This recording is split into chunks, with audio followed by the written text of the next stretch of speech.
Hi everyone, it's Becca from Healthy Hair Mama. Welcome back to my channel, and for all the new subscribers, welcome. I hope you've enjoyed the content so far. Apologies, I did not post anything last week. I kind of took a break from social media, but I am back. And today I would like to go through a very popular topic that's been trending. And one of the hair forums that I actively participate in is the Grow Africa Hair Long Forum, which you'll find a link to in the description box. So a lot of relaxed hair sisters have been complaining that their hair is breaking off. They don't understand why their hair is not growing. And there are a few reasons for this. And today I would just like to go through that. But before we get into the contents of today's video, please take a moment to hit the subscribe button. I would really appreciate it. I definitely want to have more interactions with you and to also hear what other content and what other hair topics you're interested in. And while you're at it, you can also hit the notifications bell for instant notifications whenever I post a new video. So let's get right into it. If you see me looking to the right, it's because I am looking at my laptop where I have all my notes. Reason number one, you might not be having a balanced diet, so it's important to just keep up to date and on top of things when it comes to your diet. Make sure that you're having a balanced diet that consists obviously of all the good things we know about, your proteins, your vegetables, your carbohydrates. Make sure you're having the right amount of water that you need every day. For me, what has worked has been taking a bottle wherever I go. So everywhere, when I'm in the office, when I'm working from home, when I'm working around the house, I always have a water bottle next to me. That way I don't forget that I need to drink water all the time. Okay, next up, you might be having hormonal issues. So I did talk about PCOS a bit in my Instagram page, and personally I am a PCOS, I don't know if it's survivor or whatever you call it, but I do suffer from PCOS, and I know the effects that it can have on your body, on your hair, just on how you feel, and even on other things like fertility. So you might be having a hormonal issue that needs to be dealt with. If you do have a hormonal issue, or if you suspect that there might be a hormone imbalance, then you need to see a doctor as soon as possible, and you need to discuss on the different remedies that you can start taking in order to sort of minimize the effects of whatever hormonal imbalance you are experiencing. Okay, so next up, you might be having unhealthy ends that just need to be gotten rid of, and there are many ways that you can do this. Of course, the most effective way that we know about is just cutting them off, but you could also just leave them to grow off and to break off eventually, because if you have unhealthy ends, they will definitely cause breakage in your hair and they will definitely fall off. The only problem with just letting them go and not, dealing with it by cutting is that it might of course cause more breakage than is necessary.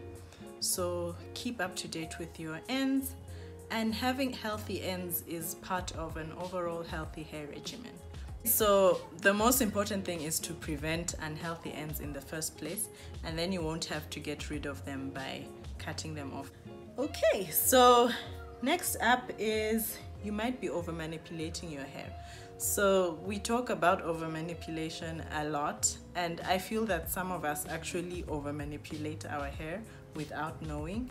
And over manipulation just happens when your hands are in your hair like way too often than they need to be. So if you have a hand in hair syndrome, the best thing to do is to just protective style your hair.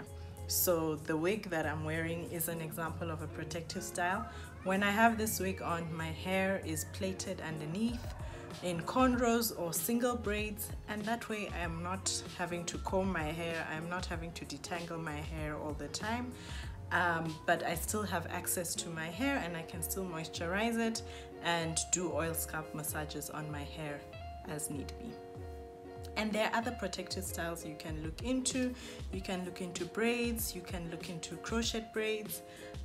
Just do what works for you, and also observe whether the protective style is actually protecting your hair. And other reasons or other sort of symptoms of over manipulating your hair is if you're combing your hair every day. Girl, you don't need to comb your hair every day. Put the combs away, and even the specific type of comb you use a wide tooth comb. The finer the tooth of the comb, the more prone to breakage your hair will be. So use wide tooth comb, and you don't need to use it every day. Try and do styles that will minimize the need for you to comb your hair out all the time. Next, you might be using too much heat on your hair, and I know there is such a temptation to use heat, especially when you're seeing length retention and you want to do a mini length check, or you want to do, you know, your regular length checks, and you know, it's just a nice thing to have your hair blow dried, feeling smooth and silky and flat ironed. But heat styling tools increase the risk of breakage, so use them at your discretion, of course. Try and minimize the use of them as much as possible.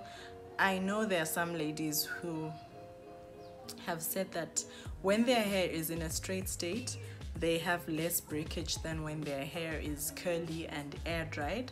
So just find out what works for you. Personally, for me, I will air dry my hair as much as possible, but when I am deep into my relaxer stretch, like now, I think I'm about 13 weeks post relaxer. Once I remove the cornrows on my hair, I will lightly blow dry my hair, just so that I can remove any tangles and I don't have to deal with you know, tangles and the coils from my new growth. Okay, so another reason why your hair might be breaking off is that you're not having the right moisture protein balance. Now, you need to use moisturizing deep conditioners and protein deep conditioners in order to keep your hair in a healthy state and in order to have the pH levels of your hair well balanced. So I know that for us African hair sisters, our hair tends to get dry more often than it needs protein conditioners, and as a result sometimes we neglect the use and the benefits of protein conditioners in our hair, but we still need to have protein conditioners to keep our hair strengthened. Personally, I use a moisturizing deep conditioner probably 3 out of 4 times a month, and then I'll use my protein conditioner once a month. So I make sure I keep on top of my protein deep conditioners, and I think I've seen a big difference when I incorporate protein deep conditioners in my healthy hair regimen. So another reason why your hair might be breaking off is that you're not moisturizing your hair. And if you are in the Grow African Hair Long forum, you know that Joanne talks about moisturizing like all the time. And I've kind of understood why she does it. It's because a lot of us ladies think we are having a healthy hair regimen, but when you ask people, okay, what do you do to your hair every day? They tell you that they use an oil to moisturize their hair. Oils will not moisturize your hair. You need a water-based product to moisturize your hair, so you can spray your hair with water or use water-based moisturizers, and I'll drop a link to my top 5 moisturizers somewhere here or here. Okay, I'm a bit confused.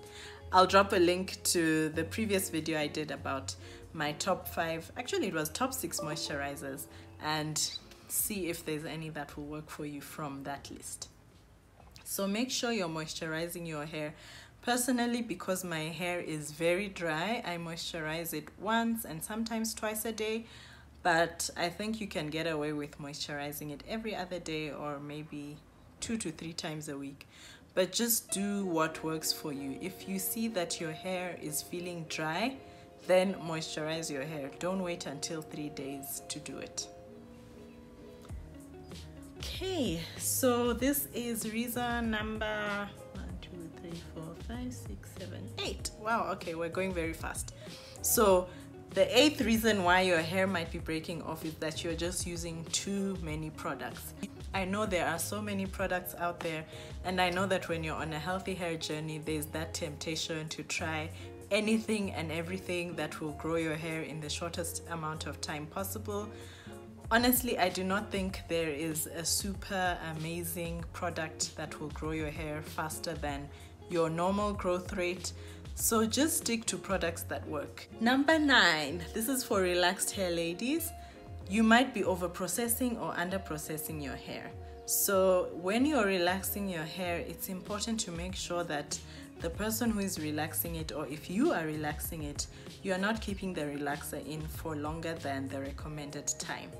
Overprocessing is very, very common, and it's one of the leading reasons why ladies with relaxed hair experience a lot of breakage. I've been going through a setback of underprocessed hair, so for quite a long time I've been self-relaxing, and I think it worked well when I was using a lye relaxer.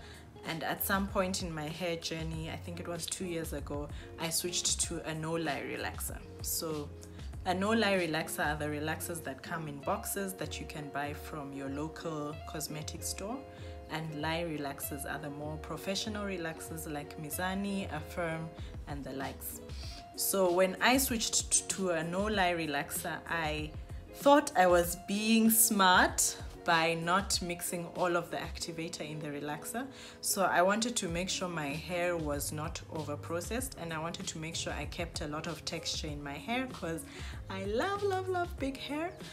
But because I didn't put all of the activator, what happened was that my hair was so underprocessed that the cuticles of my hair just remained open after applying the relaxer. So my hair was underprocessed, it looked nice for a while, but then when my hair started growing out, I realized that it was very rough in texture, and there was no deep conditioner that was helping my hair to, you know, remain smooth and nice and soft. So as a result, I've had to deal with a lot of rough ends, a lot of split ends, and there's nothing really I can do at this stage. The stylist who relaxed my hair last time tried to do a corrective relaxer on that part of my hair, but even with the corrective relaxer, it didn't really help that much. So I just have to let that hair grow out, and you know, get rid of it as my hair grows out. So underprocessing is just as bad as overprocessing. Lastly, so this is for relaxed hair sisters as well. So you might be relaxing your hair too often. If you are relaxing your hair less than 8 weeks apart from one relaxer to the next, you are relaxing your hair too often, and your hair will definitely be subjected to a higher risk of breakage because you might be overlapping your relaxers. So you might end up relaxing hair that has already been relaxed before. So that hair just becomes weaker and weaker and weaker, and at some point your hair will just start breaking off. So make sure you keep at least, I would say at least 10 weeks. And if you are new to this hair journey, please don't try doing 24 weeks in between your relaxer processes, because the people who do the whole 24 weeks and even more, like 12 months in between their relaxer processes, they actually know what they need to do to their hair in order to avoid breakage. So there's no point stretching your relaxers to 6 months and then you have a lot of breakage because you're not actually retaining the length. Stretch to the point that is doable and is manageable for you. I hope you found this video useful. If you have any questions, comments, please leave them down below. I'll definitely leave a link to my previous videos if you want to look at those, and I will also leave a link to the Grow African Hair Long forum. It's a really exciting forum, especially for new beginners to the healthy hair journey, and it's for relaxed and natural hair sisters, so you are all welcome. I hope to see you there. I hope to see you on my Instagram page as well, at Healthy Hair Mama. Have a lovely day, have a lovely week, have an amazing life, and let's keep in touch. Ciao.